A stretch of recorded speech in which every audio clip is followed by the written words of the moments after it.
नमस्कार साथियों, मैं डॉक्टर दिनेश कुमार पांडे। साथियों, इतिहास के क्रम में हम लोग आज आगे बढ़ते हैं।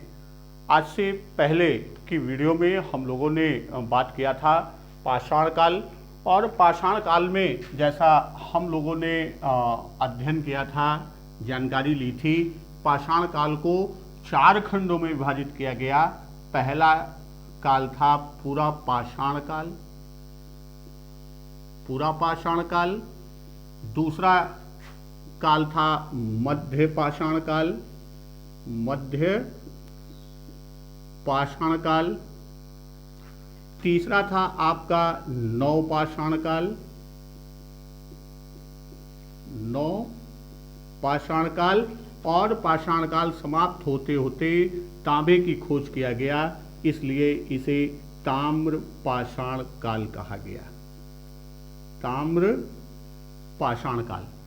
तो ये 3 तरह से इसका विभाजन, पूरा पाषाण, मध्य, नव पाषाण, और पाषाण काल खत्म होते होते तांबे की खोज की गई और उस काल को कहा गया ताम्र पाषाण काल। इस तरह 4 खंडों में पाषाण काल। तो आज के पहले की वीडियो में हम लोगों ने पूरा पाषाण काल के बारे में जानकारी प्राप्त की थी। तो एक बार रिवीजन के तौर पर मुख्य बिंदु जो पूरा पाषाण काल से संबंधित थे, उसमें सबसे पहली चीज ये कि इस समय का जो मनुष्य था उसका जीवन कैसा था। उसका जीवन आखेटक का था, या यूं कह दें कि वह घुमंतु था, या इसी को हम कह दें कि उसका जीवन कैसा था, खानाबदोशी जीवन था। वह पत्थरों से यानी पाषाणों से क्या करता था, शिकार करता था, और इसी शिकार के आधार पर उसका क्या होता था, उसका जीवन निर्वाह होता था। यानी वह जीवन निर्वाह करने के लिए या भोजन के लिए वह शिकार पर पूरी तरह से आश्रित था। उसके साथ ही साथ यह कह दें कि इस काल में मनुष्य को कृषि का कोई ज्ञान नहीं था, खेती छोड़ दीजिए, अन्न का ज्ञान नहीं था। और इस काल की सबसे प्रमुख जो उपलब्धि है, इस काल की सबसे प्रमुख उपलब्धि जो कही जाती है, वह है आग या अग्नि। इस समय इसकी जानकारी हुई, किसकी, आग या अग्नि की जानकारी होती है। और गुफाओं में, अंतिम चरणों में ये गुफाओं में चित्रकारी का प्रमाण मिलता है। गुफाओं में चित्रकारी, इसके प्रमाण मिलते हैं। और गुफाओं में चित्रकारी के प्रमाण ये कहां मिलते हैं, ये मध्य प्रदेश के रायसेन जिला में, मध्य प्रदेश के रायसेन जिला में भीमबेटका, यहां से साक्ष्य जो मिला है पूरा पाषाण कालीन चित्रकारी का, जो गुफाओं में मिला है, ये हमारा मुख्य बिंदु क्या था, यह हमारे मुख्य बिंदु थे किसके, पूरा पाषाण काल के। और आज हम बात करेंगे किसकी, आज हम बात करेंगे मध्य पाषाण काल की। तो पहली चीज तो ये, अगर यही आप देखिए जो आपके सामने बना है, इधर पूरा पाषाण काल, इधर नव पाषाण काल, और बीच में क्या है, बीच में मध्य पाषाण काल है। तो इस आधार पर हम कह सकते हैं, क्या कह सकते हैं, हम ये कह सकते हैं कि पूरा पाषाण काल और नव पाषाण काल के बीच का संक्रमण काल, ये मध्य पाषाण काल क्या है, यह पूरा पाषाण काल, पूरा पाषाण काल और मध्य पाषाण काल, सॉरी नव पाषाण काल, किसके बीच, नव पाषाण काल। इन दोनों के बीच का ये क्या था, इन दोनों के बीच का यह संक्रमण काल था। मध्य पाषाण काल को हम इस तरह से भी समझ सकते हैं कि पूरा पाषाण काल और नव पाषाण काल के बीच का जो संक्रमण काल है, वह हमारा क्या है, वह मध्य पाषाण काल है। इसके साथ ही साथ यहां कि पत्थर के औजार, क्योंकि जो शिकार पूरा पाषाण काल में भी शिकार करता था पत्थर के औजार से करता था। औजार उसके कैसे थे?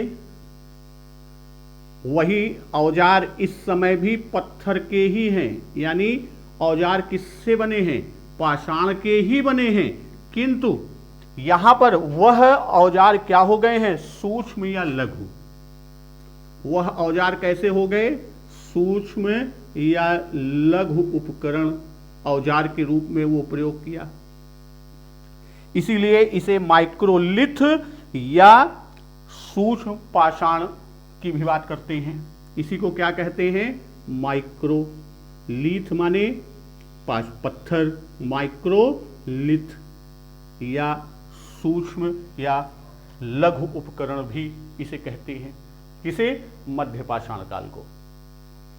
अब यहां पर सबसे पहले जो बात मिलती है वह क्या है? जंगली चावल का प्रमाण मिलता है मध्य पाषाण कालीन। यहां सबसे जो प्रमुख चीज है वह क्या मिलता है? जंगली चावल का प्रमाण। जंगली चावल का प्रमाण मिलता है, और यह प्रमाण मिलता कहां है? मध्य पाषाण कालीन जो साक्ष्य मिलते हैं वह इलाहाबाद के पास चौपानी मांडो से मिलता है। यह कहां से मिलता है? यह इलाहाबाद या आज के समय से हम कहते हैं प्रयागराज के पास कौन सा स्थान है? चौपानी मांडो। अब यहां चौपानी मांडो और भी एक कारण से प्रसिद्ध है। चौपानी मांडो यह एक ऐसा पुरातात्विक स्थल है चौपानी मांडो कि जहां से तीनों कालों के साक्ष्य मिलते हैं। चौपानी मांडो से क्या मिलता है? यहां से तीनों काल। तीनों काल कौन कौन से तीनों काल? वो तीनों काल यानी पूरा पाषाण काल, पूरा पाषाण काल, मध्य पाषाण काल और नव पाषाण काल। तीनों कालों के प्रमाण मध्य के बाद नव पाषाण काल। इन तीनों कालों के प्रमाण जो है वो कहां से मिलता है? यह प्रमाण मिलता है चौपानी मांडो, और यह चौपानी मांडो कहां है? इलाहाबाद यानी आज के प्रयागराज के पास स्थित है। चौपानी मांडो से क्या मिलता है? जंगली चावल का प्रमाण मिलता है। ये तो हो गया हमारा चावल की बात हुई। अब यहां अगर मध्य पाषाण काल की हम बात करें तो गुफाओं में चित्र के प्रमाण मिले हैं। पूरा पाषाण काल में भी मिला था, मध्य पाषाण काल से भी हमें क्या मिला है? मध्य पाषाण काल से गुफाओं में चित्र के प्रमाण प्राप्त हुए हैं।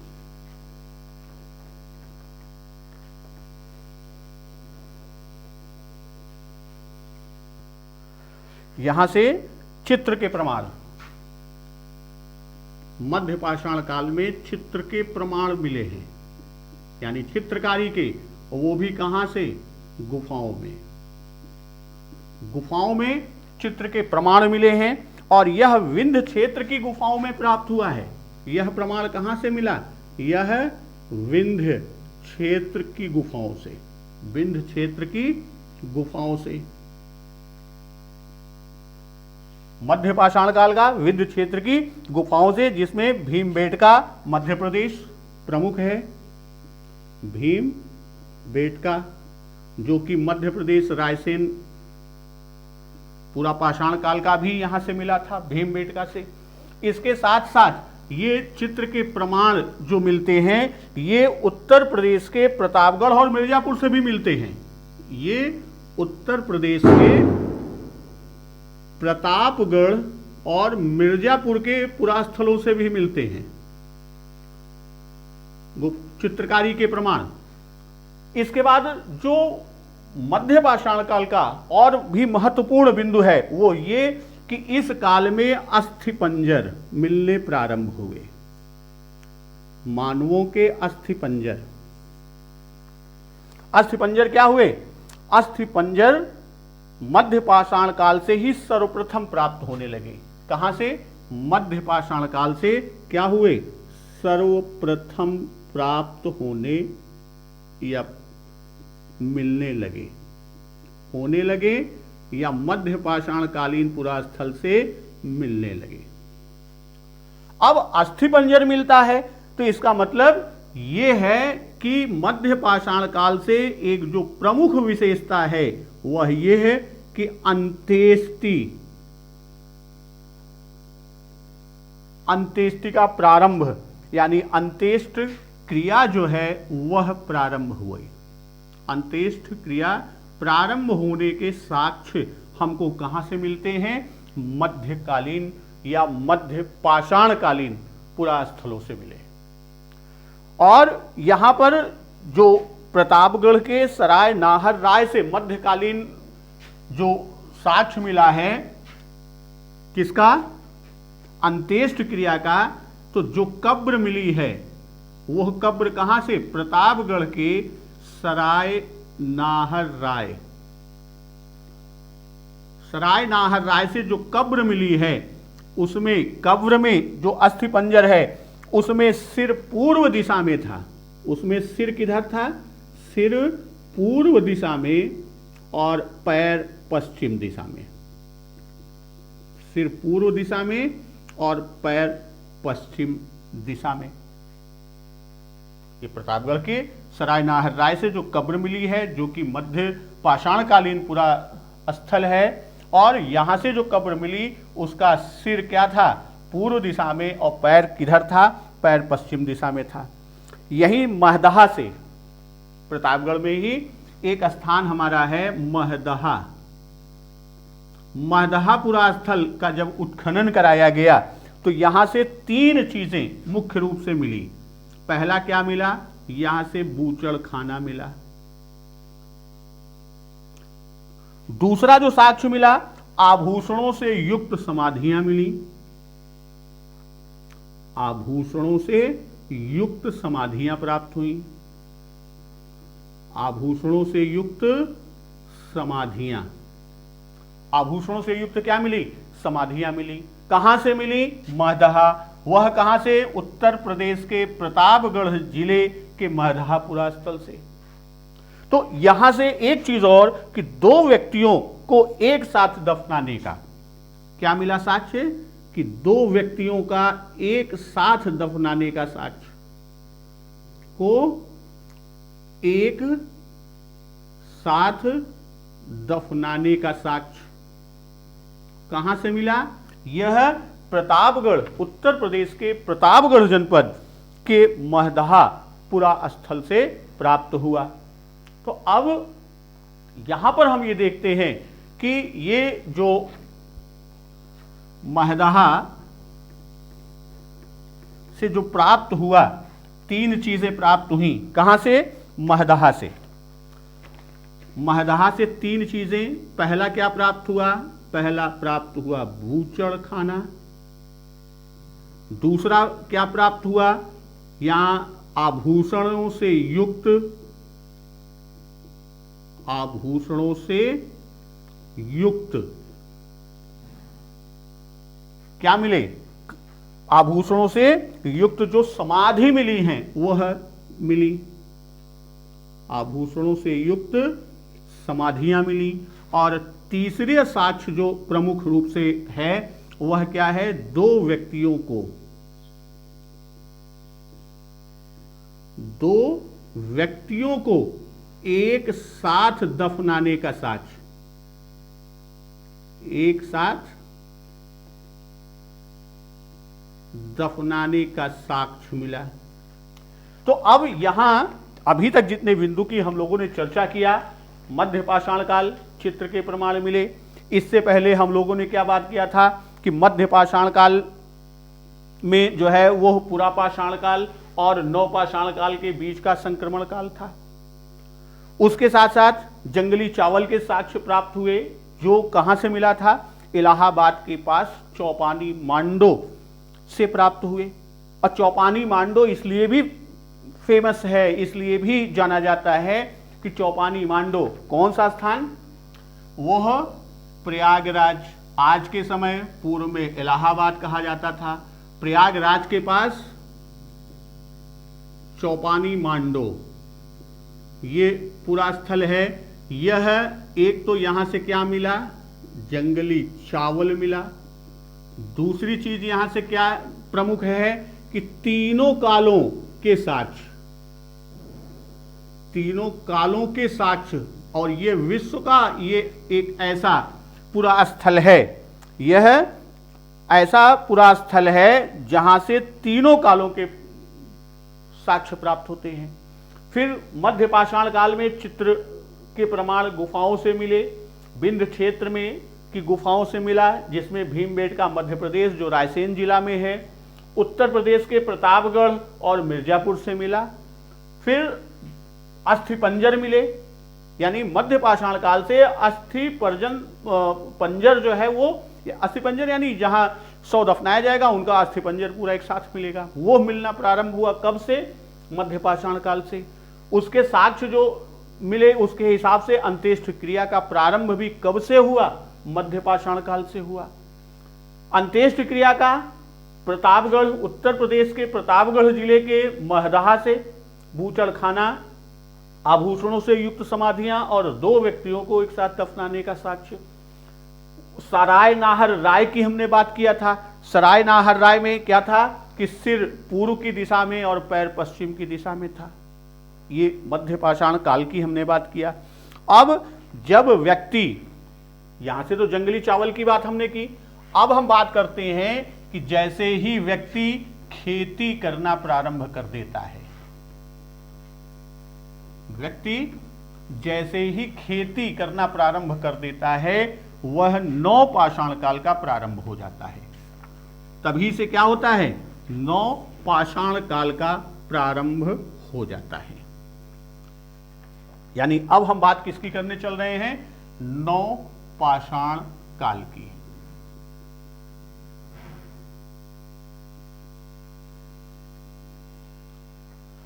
तो नौ पाषाण काल में जैसा हमने कहा कि जब से खेती का प्रारंभ हुआ, नौ पाषाण काल प्रारंभ हुआ। इस तरह से हम कह दें कि विधिवत खेती का प्रारंभ या भली भांति, कि जब से खेती क्या हुई? भली भांति प्रारंभ हुई, भली भांति प्रारंभ, तभी से, तब से क्या हुआ? तब से नौ पाषाण काल का प्रारंभ, नौ पाषाण काल प्रारंभ।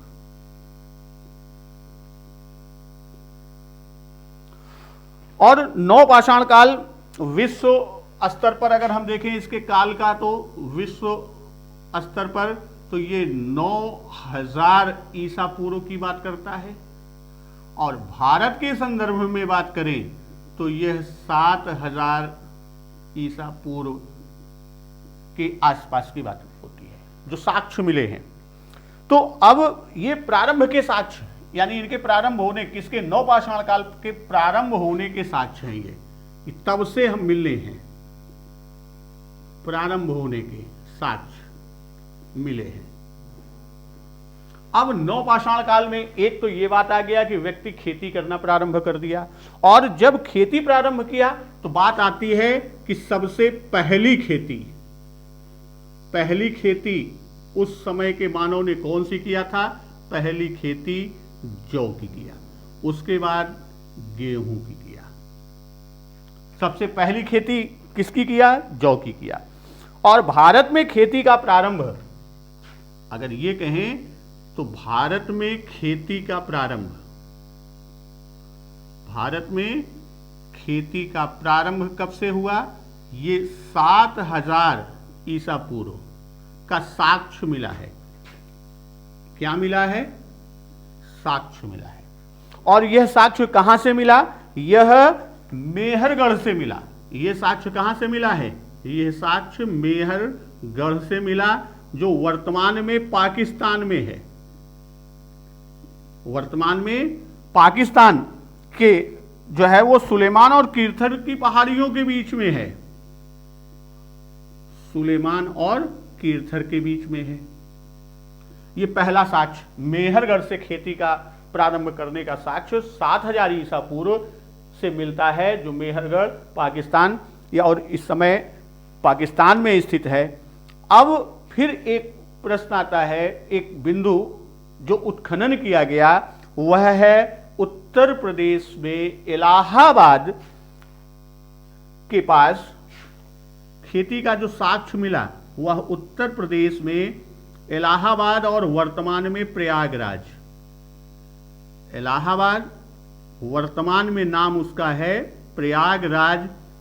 यहां से खेती का जो इसके पास से साक्ष्य मिला वह उत्खनन स्थल कौन सा है? पुरातत्व स्थल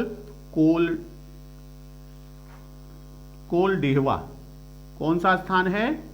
कोलडिहवा। यह यहां से क्या मिलता है? 6000 ईसा पूर्व, 6000 ईसा पूर्व से किसका साक्ष्य मिलता है? चावल उगाने का साक्ष्य। चावल उगाने का साक्ष्य मिलता है। कहां से? कोलडिहवा से। कहां से? कोलडिहवा। ये कहां है? इलाहाबाद, वर्तमान में प्रयागराज, और यह उत्तर प्रदेश। अब ये कोलडिहवा एक बात के लिए और भी जाना जाता है। जो कोलडिहवा है, जहां से चावल उगाने के साक्ष्य मिले हैं 6000 ईसा पूर्व का, तो यह भारत ही नहीं विश्व में सबसे पहले खेती उगाने का साक्ष्य है। कोलडिहवा सबसे पहले, भारत ही नहीं विश्व में। इसको इस तरह से कहें कि भारत में ही नहीं बल्कि विश्व में सबसे पहले खेती उगाने का साक्ष्य है। सबसे पहले खेती उगाने का साक्ष्य है। कौन सा स्थान है वो? कोलडिहवा। अब एक नया उत्खनन स्थल मिला है, पुरातात्विक स्थल प्राप्त हुआ है, जो कहा जाता है लहुरा देव। कौन सा स्थान है? उत्तर प्रदेश का लहुरा देव। कहां का है? उत्तर प्रदेश। उत्तर प्रदेश में लहुरा देव स्थान मिला है, जहां से 9000 ईसा पूर्व, 9000 ईसा पूर्व का साक्ष्य मिला है। किसके लिए? किसके लिए साक्ष्य मिला है? खेती का साक्ष्य मिला। किसका साक्ष्य मिला? खेती का साक्ष्य मिला है, और सबसे प्राचीनतम साक्ष्य। अभी इसका हाल ही फिलहाल में इसका हुआ सबसे ये प्राचीनतम। अभी तक कौन था? अभी तक बात हम किसकी करते थे? मेहरगढ़ 7000 ईसा पूर्व। अब साक्ष्य मिला है लहुरा देव से। कहां से? लहुरा देव से 9000 ईसा पूर्व में खेती करने का साक्ष्य प्राप्त हुआ, और यह सबसे प्राचीनतम साक्ष्य के रूप में जाना जाता है। अब भाई व्यक्ति खेती कर लिया, अन्न उपजाने लगा, तो स्वाभाविक है कि व्यक्ति को किसकी जरूरत पड़ेगी? उसके भंडारण की जरूरत पड़ेगी। भंडारण की जरूरत होगी तो उसके लिए निवास स्थान कहां पर वो उसे सुरक्षित रखेगा। तो इसलिए इस काल नवपाषाण काल का एक जो सबसे महत्वपूर्ण है वह क्या है? नवपाषाण काल का सबसे महत्वपूर्ण कि ये समय का मानव अस्थायी आवास बहुत ही महत्वपूर्ण है। यह है कि नवपाषाण काल में अस्थायी आवास की बात हुई। इसके साक्ष्य मिले घिसे पाषाण उपकरण। प्रमुख विशेषता नवपाषाण काल की, नवपाषाण काल की क्या है? एक सबसे प्रमुख विशेषता के रूप में जानते हैं। कौन सी चीज? घिसे पाषाण उपकरण।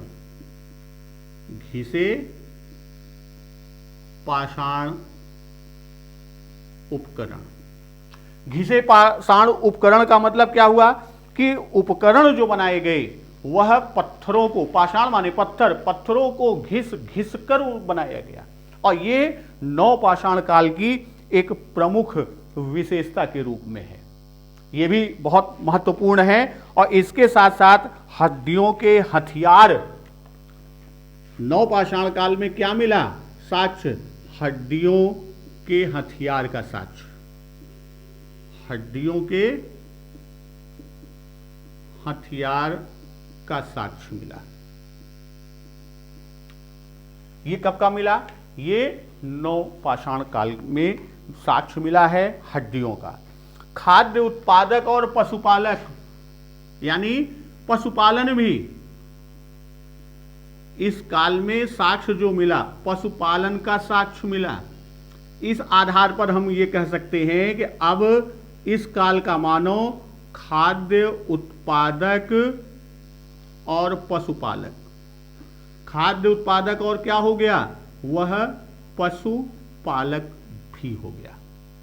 इसके साक्ष्य मिले हमको। इसके साथ साथ मन का और मृदभांड मिला। इस काल में क्या मिला? इस काल में मन का मिला, मृदभांड मिला। यानी हमें इस समय घड़ा वगैरह ये सब जो मिट्टी के बर्तन मिले वो हमको मिले, मन के मिले। और एक तकनीकी आविष्कार जो सबसे महत्वपूर्ण है, इस समय का सबसे तकनीकी आविष्कार क्या था? इस समय का सबसे तकनीकी आविष्कार वो था पहिया। पहिए का आविष्कार हुआ और वह आविष्कार कैसा है? वह आविष्कार तकनीकी आविष्कार है। शैल चित्रों की शुरुआत नवपाषाण काल में। और क्या हुआ? नवपाषाण काल में शैल चित्रों की शुरुआत हुई। शैल चित्रों की शुरुआत के साक्ष्य, इसका साक्ष्य मिला है कि इस काल में नवपाषाण कालीन के समय वह जो साक्ष्य मिले हैं शैल चित्रों के शुरुआत होने की साक्ष्य मिले हैं। इसके साथ कुंभकारी के साक्ष्य मिले। जो और कुछ बिंदु हैं वो क्या मिला? कुंभकारी का साक्ष्य मिला। क्या मिला है? कुंभकारी का साक्ष्य मिला है। और 3 लाश एक साथ दफनाने का साक्ष्य। यहां हम बात कर लेते हैं कि 3 लाशों को एक साथ दफनाने का साक्ष्य मिला है, वो भी हम बात करते हैं। इसके साथ साथ व्यक्ति के साथ यानी मालिक के साथ उसके कुत्ते, यानी व्यक्ति के साथ कुत्ते की भी मिली है समाधि ऐसी कि जहां व्यक्ति के साथ कुत्ता भी दफनाया गया है। तो अब यहां बात करते हैं 3 लाश एक साथ दफनाने का साक्ष्य। 3 लाश एक साथ दफनाने का साक्ष्य। एक साथ दफनाने का साक्ष्य कहां से मिला? 3 लाश एक साथ दफनाने का साक्ष्य यह दमदमा से मिला, जो कहां पर है? हरियाणा में है। दमदमा यानी हरियाणा से मिला। एक और कब्र के संबंध में कि मनुष्य के साथ कुत्ता, एक साक्ष्य ये मिला क्या कि मनुष्य के साथ कुत्ता भी दफनाया गया। मनुष्य के साथ कौन? कुत्ता। यह साक्ष्य कहां से मिला? यह साक्ष्य मिला है बुर्जहोम। यह साक्ष्य कहां से मिला? यह साक्ष्य मिला बुर्जहोम। और यह कहां है? यह कश्मीर। तो अब नवपाषाणकालीन जो प्रमुख तथ्य थे वो आपके मध्यपाषाण और नवपाषाण यानी पाषाण काल में। अब इसके साथ ही साथ हम बात एक और नवपाषाण की करते हैं कि नवपाषाण या नियोलिथिक, एक शब्द आता है भाई, नवपाषाण कहें या नियोलिथिक।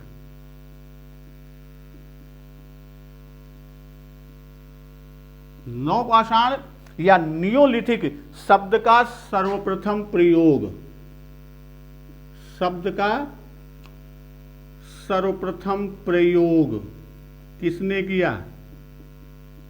इस शब्द का सर्वप्रथम प्रयोग सर जॉन लुबाक ने किया। सर जॉन लुबाक ने किया और सर जॉन लुबाक ने अपनी पुस्तक में उल्लेख किया प्री हिस्टोरिक टाइम्स। इनकी जो पुस्तक थी, पुस्तक क्या क्या नाम था? Pre historic times.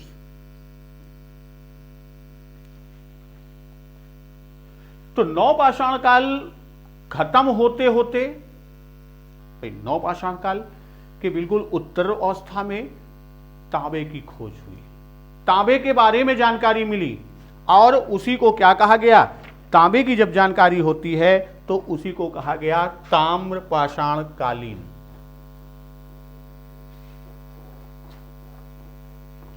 नवपाषाण काल के बिल्कुल खत्म होते होते किसकी खोज हुई? तांबा की। तांबा की खोज होती है और इसके आधार पर उस काल का नामकरण किया गया ताम्रपाषाण काल। और तांबे की खोज होने की वजह से यहां पर औद्योगिकरण की बात हुई, इंडस्ट्रियलाइजेशन हुआ और यही इंडस्ट्रियलाइजेशन हमको लेके चला जाता है अगले इतिहास के कालक्रम में, जिसे हम आप क्या कहते हैं?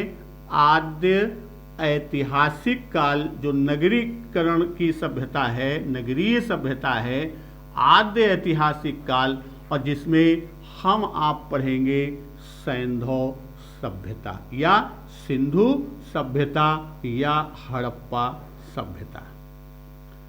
दोस्तों, पाषाण काल में जो महत्वपूर्ण बिंदु थे वो यही है। और अब अगली वीडियो में हम लोग बात किसकी करेंगे? सिंधु घाटी सभ्यता या हड़प्पा सभ्यता के बारे में।